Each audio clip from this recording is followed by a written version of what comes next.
el Evangelio de Mateo, su capítulo 26, verso 47.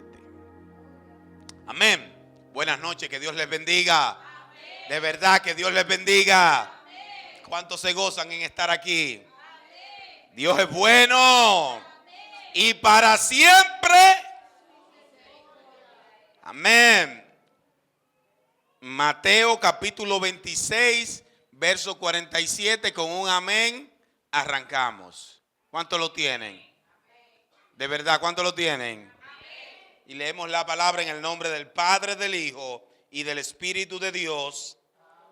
No, de verdad, no, ¿qué pasó ahí? En el nombre del Padre, del Hijo y del Espíritu Santo. Mientras todavía hablaban, vino Judas. ¿Quién vino? Uno de los 12, y con él mucha gente con espadas y palos de parte de los principales sacerdotes y de los ancianos del pueblo. Y el que le entregaba había dado señal diciendo: al que yo besare, ese es, prendedle. Y enseguida se acercó a Jesús y le dijo: salve, maestro. Y le besó. Y Jesús le dijo: amigo, ¿a qué vienes? Señor, gracias por tu palabra. Ayúdanos a entenderla y a practicarla en el nombre de Jesús. Amén. Puede tomar su asiento. Aleluya, gloria al Señor. Buenas noches, mis hermanos. Para mí es un privilegio, un honor estar con ustedes, hablar la palabra de Dios, compartir el evangelio de nuestro Señor Jesucristo con mis hermanos. Esta tarde tuvimos un tiempo glorioso de evangelización y el Señor fue glorificado. Amén. Nos gozamos, nos alegramos. El hermano Julio predicó un mensaje profético. Jesús santísimo. Yo creía que era una campaña. Me dio flow de campaña. Y hoy, ahora estamos aquí. Vamos a estar compartiendo con ustedes los próximos minutos bajo el título: amigo, ¿a qué vienes? Repítalo conmigo: amigo, ¿a qué vienes? ¿A qué vienes? Una de las cosas más lindas que tiene la vida es tener amigos. Dice el libro de Proverbios que hay amigos que son más cercanos que un hermano. Es decir, el que tiene amigos es una persona privilegiada. ¿Por qué? Porque usted tiene gente que no es familia suya y lo quiere como si fuera familia suya. No, aunque usted no diga, mire, hay gente que yo no sé por qué que quieren a uno, porque es natural que si es mi hermano, yo nací con él, yo me crié con él, yo desarrollé una relación a largo plazo con él, que me quiera, que yo lo quiera. Pero cuando es una persona que tú lo conociste ya grande muchas veces, lo conociste en la escuela, en la universidad, lo conociste en la iglesia, y tú te haces amigo de esa persona, y esa persona y tú se hacen de una relación tan entrañable, eso es algo maravilloso. Y un amigo es un aliento en el momento de aflicción. Es un respaldo en el momento en el que tú tienes dolor, en el momento de la prueba, tu amigo está ahí contigo. Y es interesante que nosotros, todos los que estamos aquí, tenemos y queremos tener amigos. ¿Cuántos dicen amén? Amén. Hoy no es el día de la amistad, pero tener amigos es una buena cosa. Amén. Tener amigos es una buena cosa. Podríamos decir que este mensaje que yo estoy predicando hoy es la continuación de uno que yo prediqué hace un par de semanas en el tiempo de oración, donde por la solicitud de mi hermano Julio le pusimos el título: El Mesías del Diablo. Ese mensaje lo predicamos hace varias semanas y hoy yo quiero terminar o concluir viendo algunos aspectos de este mensaje que, porque era una reflexión, no lo vimos en ese momento. En esa ocasión nosotros hablábamos de que el problema con Jesús dentro de la cultura judía era que ellos tenían una expectativa mesiánica que estaba más orientada hacia un rey que lo iba a librar y lo iba a salvar, que a un rey que iba a morir por ellos en una cruz. Hablábamos de que cuando Satanás tentó a Cristo, Satanás le ofreció a Cristo lo que cualquiera de nosotros querría. Es decir, Satanás le ofreció un camino mesiánico que incluyera un evangelio sin cruz. Es decir, un evangelio, unas buenas noticias, pero que no incluyeran la cruz. Un reino sin obediencia y una gloria sin sacrificio. Tres cosas nada más le ofreció el diablo. Un reino sin cruz, un evangelio sin cruz, un reino sin obediencia y una gloria sin sacrificio. Ahora bien, imagínense en ese mensaje que está, usted lo puede encontrar en mis redes, llegamos a la conclusión de que Cristo no compró lo que el diablo estaba vendiendo. Pero imagínense que uno de los discípulos de Jesús sí comprara eso, sí quisiera un evangelio sin cruz, sí quisiera un reino sin obediencia y sí quisiera una gloria sin sacrificio. ¿Qué usted cree que pasaría? ¿Cuál usted cree que sería el resultado de un discípulo de Cristo que compre al Mesías del diablo? Analice un chin ahí, piénselo un chin ahí. Un discípulo de Cristo que en lugar de recibir al Mesías que Dios le mandó, reciba la expectativa del Mesías que el diablo había formado en la mente de los judíos del tiempo de Jesús. Una expectativa falsa, un Mesías falso. ¿Qué ocurriría si aquel discípulo creyera que en lugar de venir a salvarlo de sus pecados, el Mesías venía a salvarlo de los romanos? ¿Cómo se comportaría ese discípulo? ¿Cómo sería su mentalidad? ¿Cómo sería la manera en que él se movería en medio de esa nueva realidad que es la que él está imaginando en su mente?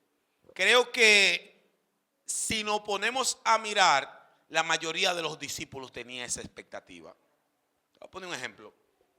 Cristo está hablando, el capítulo 16 del libro de Mateo, y le pregunta a los discípulos, ¿quiénes dicen los hombres que soy yo?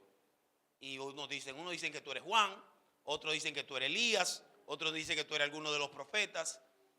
¿Y ustedes quiénes dicen que soy yo? Y Pedro dice, tú eres el Cristo, el Hijo del Dios viviente.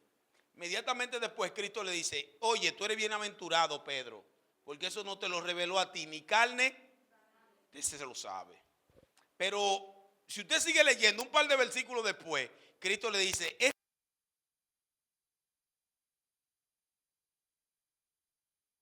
sea afrentado y que sea crucificado y que resucite al tercer día. ¿Y qué hizo Pedro? Pedro se le acercó y le dijo, Señor, que en ninguna manera te acontezca esto. Y Cristo le respondió que, pero apártate de mí, ¿qué? Alguien coge la seña ahí. Apártate de mí, porque la expectativa que estaba dominando la mente de Pedro no era la expectativa de Dios, era la expectativa del diablo. Creo que una de las historias más incomprendidas de todo el Nuevo Testamento es la historia de Judas. Regularmente cuando uno piensa en Judas, uno piensa en un traicionero. Es más, Quinito lo dice. Judas, Judas, Judas es. ¿A qué hora lo queman? A las 10. Porque en la Iglesia Católica, en medio del proceso de la Semana Santa, a Judas lo queman. Es decir, nosotros tenemos una expectativa de Judas que está fundamentada porque ya nosotros sabemos que Judas fue el que vendió a Jesús. Si yo pregunto aquí, ¿quién vendió a Jesús? Todo el mundo va a decir, Judas. Pero esa no era la manera en que a Judas se le veía en el grupo de los 12. Nosotros lo vemos así porque nosotros, es como cuando usted está viendo una película que ya usted vio. Ustedes saben que va a terminar. Entonces ya esta película nosotros la vimos. Pero imagínese por un momento que usted no ha visto la película, que esto es nuevo. Y usted está viendo la historia y está viendo a Pedro, a Juan, a los discípulos de Cristo. Y usted está viendo a Judas. Y usted está viendo las características de Judas. Y está viendo la cómo era, yo creo que usted tuviera una buena imagen de Judas. Para mí que usted tuviera mejor imagen de Judas que de Pedro. Es más, si fuera por mí, el que predicaba el sermón en día de Pentecostés hubiese sido Judas. Yo le voy a decir por qué ahora mismo. Claro, antes de enterarme que él traicionó a Jesús. El nombre de Judas es una transliteración al griego de Yehoda, que significa Yahvé sea alabado. Oiga qué nombre más lindo. Yahvé, ya por ahí me empezó a robar. Yahvé sea, es decir, una persona que se llame Yahvé sea alabado no puede hacer nada malo. Y en el siglo I era un nombre muy común, porque había existido una figura en el siglo anterior, siglo I antes de Cristo, llamado Judas Macabeo. Si usted tiene una Biblia católica en su casa, ahí hay 7 libros. Y dentro de esos 7 libros hay 2 libros que se llaman Primera de Macabeo y Segunda de Macabeo. Se los recomiendo que lo lea. Hey, ¿qué está pasando allá atrás? Amárrenlo. Primera y Segunda de Macabeo cuenta la historia de lo que pasó con el pueblo de Israel una vez termina el libro de Malaquías. El pueblo de Israel fue invadido por Alejandro Magno. Alejandro Magno fue y dejó a uno de sus descendientes, y ese descendiente, uno de sus generales, fue al templo de Jerusalén y sacrificó un cerdo. Ustedes saben lo que significa un cerdo en la cultura judía, un animal inmundo. En medio de esa abominación surge Judas Macabeo con sus hijos, que después se convirtieron los macabeos, los hermanos de ellos. Fueron, pelearon, sacaron a los Seleucidas, a los descendientes de ese rey, y se apoderaron de Jerusalén. Limpiaron el templo y santificaron al pueblo. Entonces, en medio de esa realidad donde el pueblo tenía a los macabeos como figuras de alta importancia por la manera en que habían defendido al pueblo, cada madre, cada padre, cuando le ponía Judas a su hijo, estaba diciendo: yo quiero que tú seas un hombre como el macabeo. Yo quiero que tú seas un hombre que siga la tradición del pueblo de Israel. Yo quiero que tú seas un hombre que pelee por la tradición del pueblo de Dios. Yo quiero que tú seas un hombre que glorifique a Dios guardando lo que este pueblo debe de guardar. Entonces, yo creo que cuando el papá de Judas le puso ese nombre, se lo puso con una intención de que este fuera un hombre de bien. Porque en el pueblo de Israel, cuando le ponían el nombre a alguien, se lo ponían con la intención de que ese nombre fuera una palabra profética que sellara el comportamiento, el desenvolvimiento, la manera en que este hombre iba a desenvolverse en la sociedad. Y cuando le ponen a Judas, lo que le están diciendo: tú tienes que ser un hombre que tu vida alabe a Dios. Que tu vida deje ver las señales evidentes del Dios del cielo en ella. Pero lo segundo que podemos ver es el apellido Iscariote, porque habían 2 Judas. Estaba Judas Iscariote y estaba Judas Tadeo entre los discípulos del Señor. Ustedes lo han oído. Cuando ustedes van dentro de la cultura católica, se habla mucho de Judas Tadeo. Ahí la capilla de Judas Tadeo, porque habían 2 Judas: Judas Iscariote y Judas Tadeo. La interpretación más común de este apellido es que significa hombre de Keriot, un pueblo de Judea. Y si esto es correcto, Judas sería el único de los 12 que no era galileo. Acuérdense que a los galileos lo tenían por campesinos.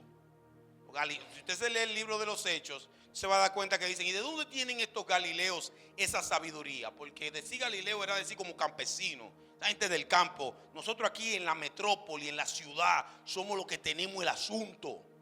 Y el hecho de que Judas haya sido el único de la parte citadina de la ciudad que Cristo eligió, le daba a él una preponderancia, porque era probablemente el más estudiado de los discípulos. Era el que más sabía. Y eso se evidencia en que a quién fue que le dieron los cuartos para que lo administrara. Un tipo inteligente, un tipo entendido, un tipo con buena pinta. Y le ponen el dinero en la mano. En las iglesias regularmente le ponen el dinero en la mano al que es serio. Por ejemplo, hasta hace no mucho tiempo, en la iglesia de allá abajo, de la 41, el tesorero era papi, era el copastor. Papi duró como desde el 2003 hasta la pandemia siendo tesorero de la iglesia. ¿Por qué? Porque era una persona que evidentemente tanto dentro de la iglesia como fuera de la iglesia tenía una credibilidad como una persona seria. Y a Judas le dieron la bolsa con el dinero. ¿Usted está viendo cómo a usted se le va cambiando la perspectiva de Judas? Judas no era un cualquiera. Probablemente Judas tenía conocimientos de negocio. Probablemente Judas tenía conocimientos de finanzas. Probablemente Judas tenía conocimientos administrativos que Pedro no lo tenía, porque Pedro era un pescador, Juan era un pescador. Eran pescadores, eran gente del vulgo, la mayoría de los discípulos, a excepción de ¿quién? De Judas. Así que cuando Cristo dice en la cena, en la Santa Cena, en la Santa Eucaristía, que uno de ellos lo iba a negar, no se imaginen que de repente todos los discípulos voltearon para donde Judas y dijeron, ¿Judas? Porque ese es el Judas. No. Ellos empezaron a preguntarse y empezaron a decir, maestro, ¿seré yo? Y Juan dijo, maestro, ¿seré yo? Y Simeón dijo, maestro, ¿seré yo? Porque ellos sabían que cualquiera de ellos podía ser menos, dígalo duro, menos.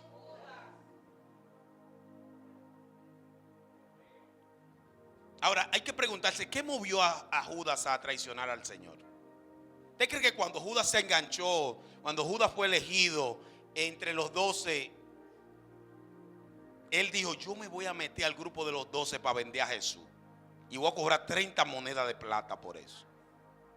¿Usted cree que Judas hizo eso? ¿Usted cree que Judas, cuando llegó a la conclusión de que él quería seguir al Mesías, lo hizo con la intención de venderlo?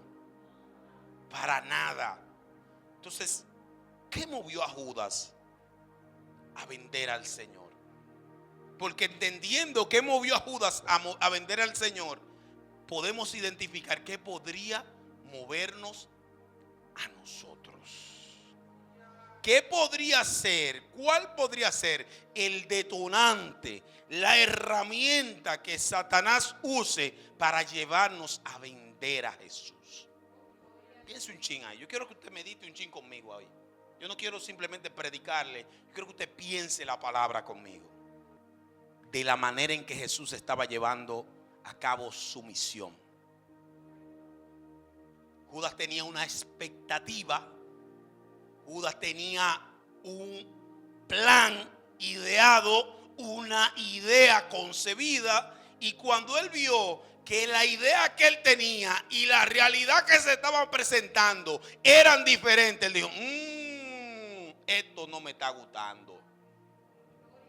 En el momento en que Judas empieza a ver que Cristo dice que es necesario que él vaya a Jerusalén y que en Jerusalén sea afrentado de los ancianos y que sea tenido por poco de los escribas y que sea blasfemado por los fariseos y que sea herido y que sea vituperado y que sea entregado para morir en una cruz, él dijo, ese no es el Mesías mío, no, ese no me gusta. A mí me vendieron otra historia. La historia que a mí me vendieron fue como la de Judas Macabeo, que vino y venció a los Seleucidas y estableció el dominio del pueblo de Dios. No, ¿cómo que tú vas a morir en una cruz? ¿Cómo que tú vas a terminar tu trabajo mesiánico clavado en una cruz como un maldito? ¿Cómo así? No, pero es que esa no es la historia.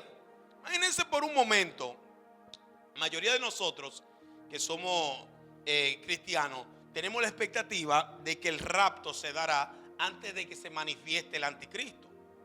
Brincando de un tema a otro, no voy a entrar en detalle en eso. Pero de repente, imagínense que usted empiece a ver que se está manifestando algo parecido al anticristo. Y usted está aquí todavía. ¿Qué está pasando, Diclo? Me quedé. Y miro para el lado y veo a Rosy, y veo a Tomasina, y veo a Elvin. Digo, espérate, pues no me puedo haber quedado. Pues no puede quedar todo el mundo.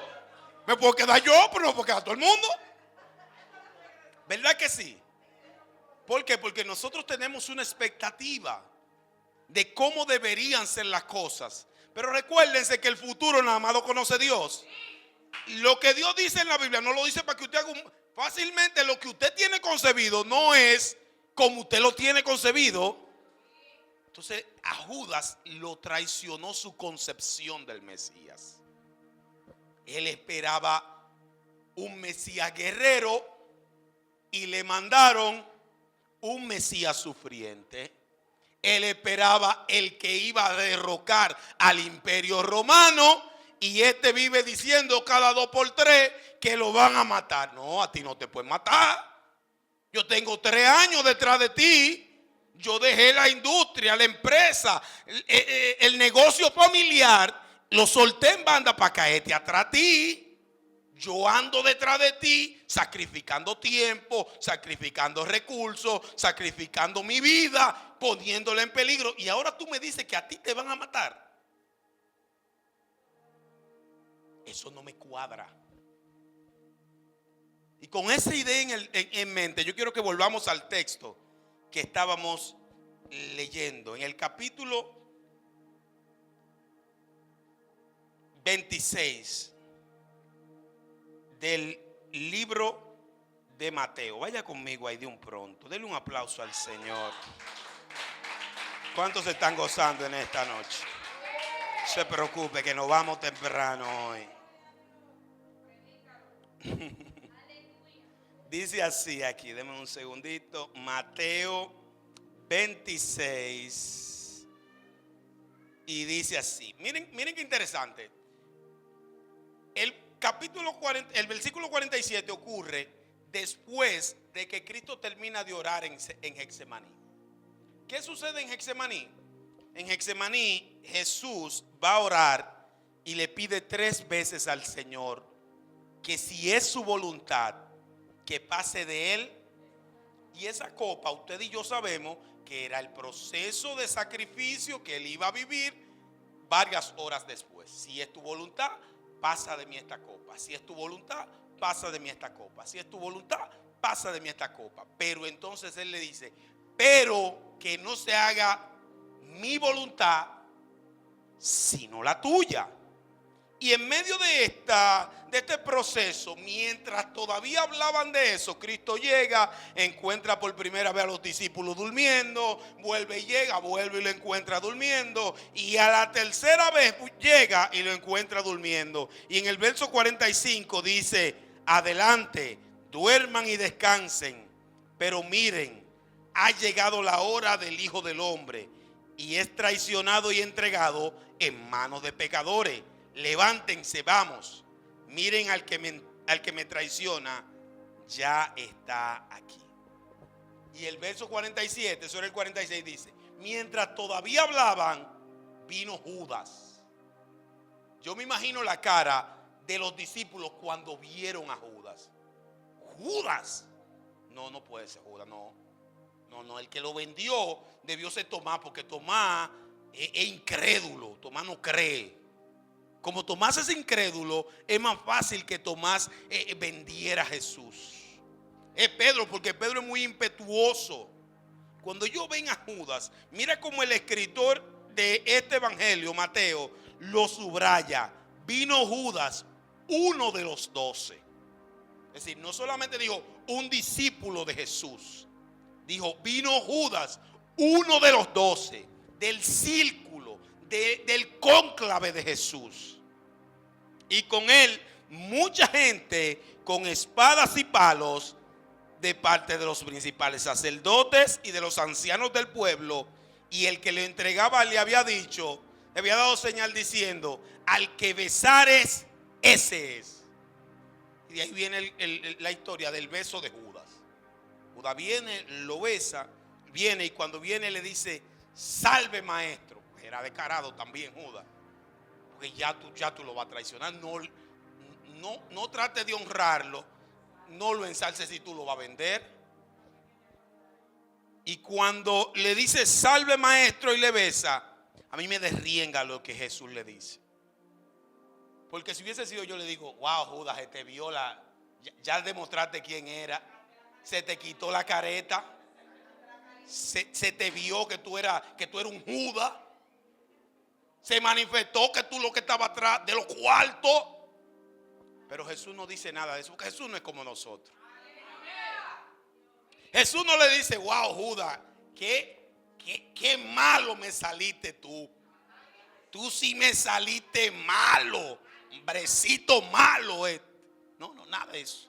Lo único que le dice: amigo, wow, en medio de esa situación, le dice: tú eres mi amigo. Tú eres mi amigo. Amigo, ¿a qué tú vienes? Eso es una cosa dura. Y cada vez que me toca la oportunidad de orar al Señor, yo me lo imagino diciendo: amigo, ¿a qué es lo que tú vienes a mi presencia? ¿A qué tú vienes? Tú vienes a aprovecharte de mi poder para establecer tu propio plan. Yo decía ahorita que nosotros no somos tan diferentes de Judas. A veces nuestra mente está muy llena de nuestras propias ideas y no hay espacio para la voluntad de Dios en ella. Es interesante que Judas llegara en el momento en el que Cristo se negaba a hacer su propia voluntad, tratando de imponer la voluntad de él. Repito esta parte: Judas llega, porque en la Biblia nada está a lo loco, todo está bien organizado. Y Judas llega específicamente en el momento en el que Cristo le está diciendo al Padre: haz tu voluntad. Y Judas llega para hacer su voluntad, para establecer su propio plan, para buscar sus propios objetivos, para usar a Jesús para su conveniencia.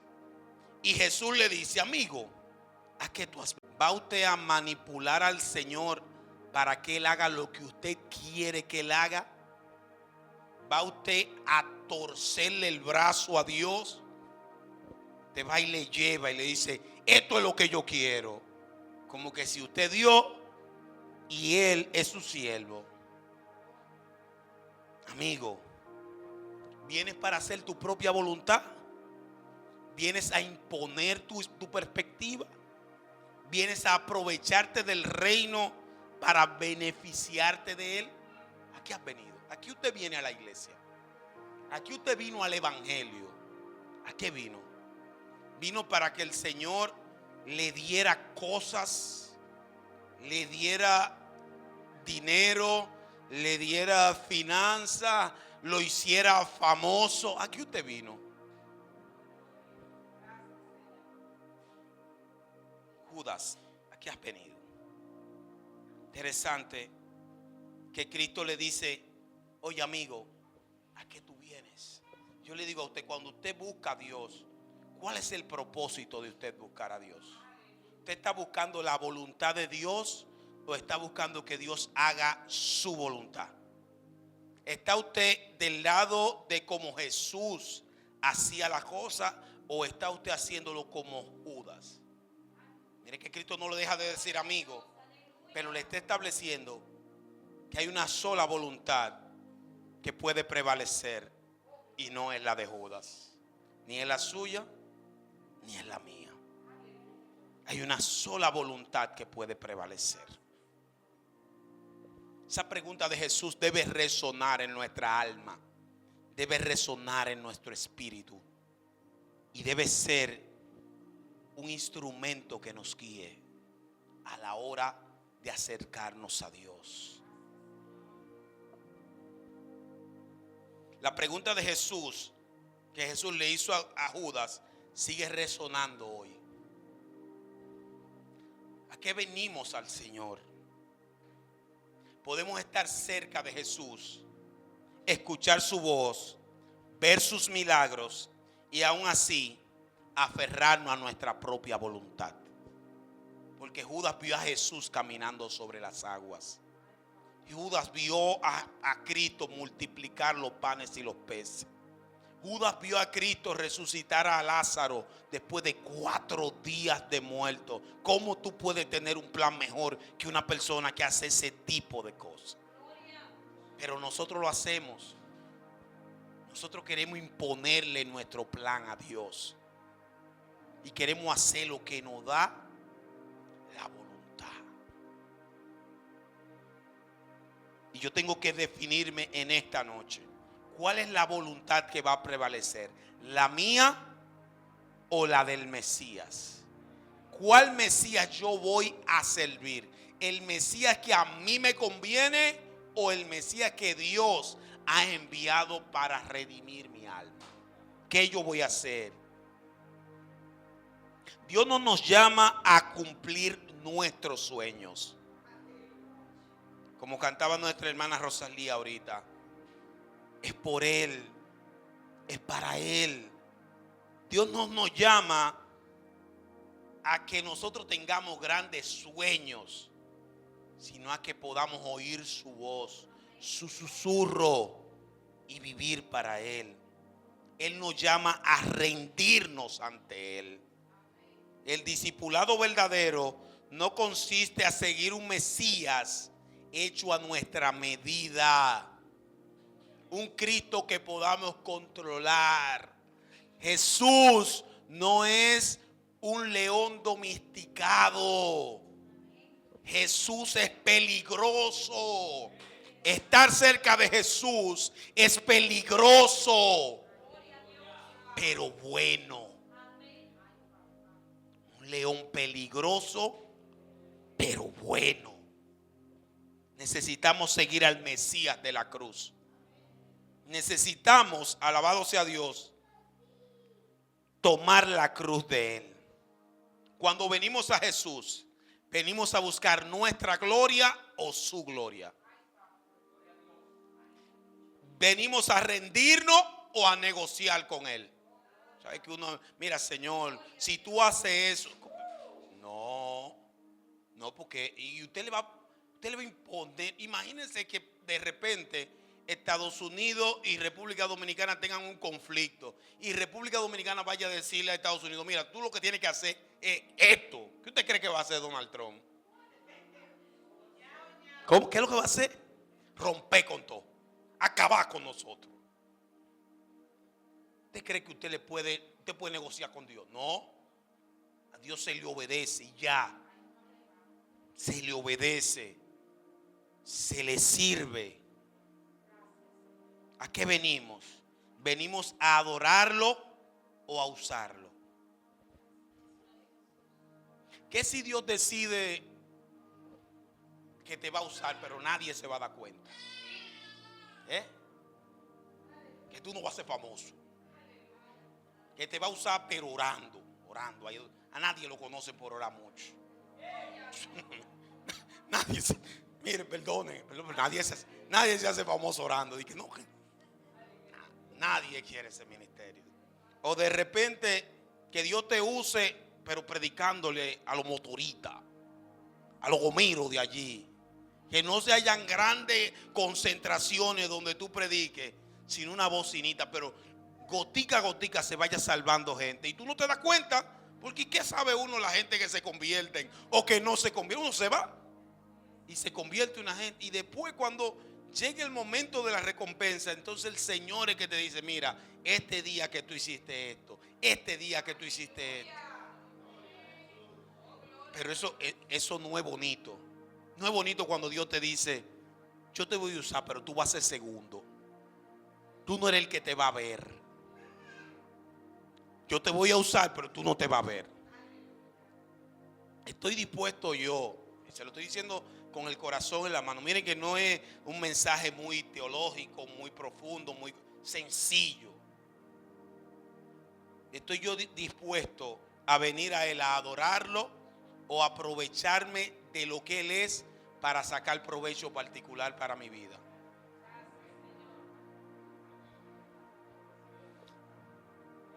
Que no se diga de nosotros como de Judas, que estuvo al lado de la luz y siempre estuvo en oscuridad. Que estuvo al lado de la verdad y siempre anduvo en mentira. Que tuvo la expectativa de que él merecía más de lo que el Mesías le quería dar. Usted no se merece nada. Todo lo que Dios le da es de pura gracia. Es por misericordia, porque no lo merecemos. Lo único que el hombre caído merece es un lugar en el infierno. Que cuando Cristo me pregunte ¿a qué vienes?, podamos responderle: vengo a hacer tu voluntad. Aunque no entienda, aunque duela, aunque no sea como yo me lo imaginé, pero vengo por ti. La voluntad de Dios muchas veces es dolorosa. Yo recuerdo el año pasado, de, qué sé yo, octubre de 2023, muchos de los que están aquí llegaron a conocer a nuestro hermano Juan Pablo Nivara, Pepe. Pepe cayó con una enfermedad, de repente lo llevamos al médico y empezamos a llevarlo al médico y le encontraron un parásito en el cerebro. Y yo recuerdo que desde que nosotros estábamos formándonos allá en la iglesia de la 41, Juan Pablo tenía el sueño de viajar a Estados Unidos a predicar. Siempre lo tuvo, siempre. Y nada, Pepe cae enfermo, lo llevamos, él dura como 3 semanas interno. Le dan de alta y cuando le dan de alta le entregan el pasaporte visado con 10 años de visa. 10 años de visa. Y vuelve y recae, y vuelve y recae, y vuelve y recae. Hasta el punto que ustedes conocen la historia, que nuestro hermano Juan Pablo murió. Y teniendo la visa no pudo viajar. Eso a mí me sacudió. Yo dije: Dios mío, pero no deje que le den la visa. Pues ya se va a morir, tú sabes que se va a morir. No deje que le den la visa. Pero hay algo que a mí me impactó de mi hermano Juan Pablo ahí en ese lecho. Nuestro hermano Juan, que siempre estuvo con nosotros. Yo nunca lo vi a él quejarse de su situación. Y un tipo fuerte, atlético, fue disminuido a casi nada. Y ahí yo me di cuenta que a veces la voluntad de Dios no es bonita, pero es buena. No es bonita, no es bonita. Gente, si ustedes encuentran un predicador que le empieza a decir que la voluntad de Dios siempre es estar en victoria, victoria, victoria, y que todo te va a salir bien, y que pide por tu voz, le están hablando, ustedes saben que le están hablando mentira. Es un Judas, ¿verdad que sí? Él nos llamó y nos dijo que en este mundo tendríamos aflicciones, pero que confiemos que Él ha vencido al mundo. En medio del dolor Él nos dice: óyeme, no crea que yo te he dejado solo, yo estoy contigo.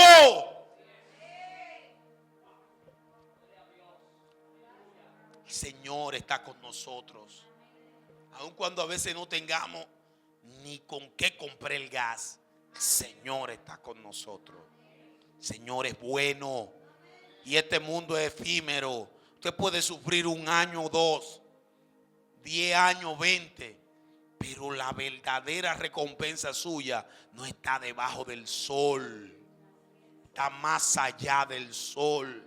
Eso fue lo que Judas no entendió. Judas solamente veía debajo del sol lo que estaba pasando aquí, lo que los romanos le estaban haciendo, cómo los romanos lo estaban oprimiendo, cómo los romanos lo estaban maltratando. Pero Cristo le estaba diciendo: yo tengo un reino que no se maneja con los principios de aquí abajo. Mi reino no es de aquí abajo. Mi reino no es como los reinos de aquí abajo. Judas, si tú vienes a mi reino, tienes que operar conforme a los principios de ese reino.